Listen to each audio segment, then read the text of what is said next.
Hello, in this tutorial, I will teach you how to connect PayPal to Depop. So please watch till the end to properly understand the tutorial. And if you want to create an account on Depop, you can use the link in the description below and you may get discount and rewards upon signing up. So without further ado, let's get started.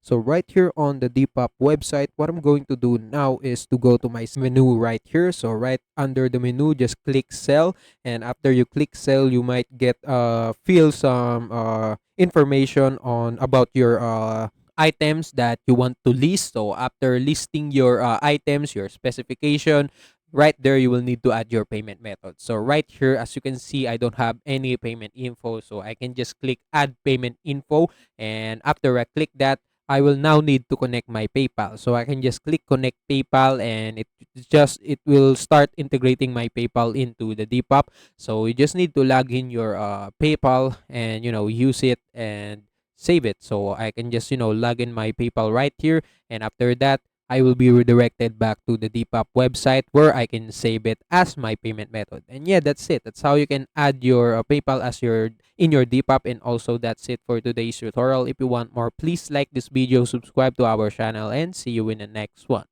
Bye.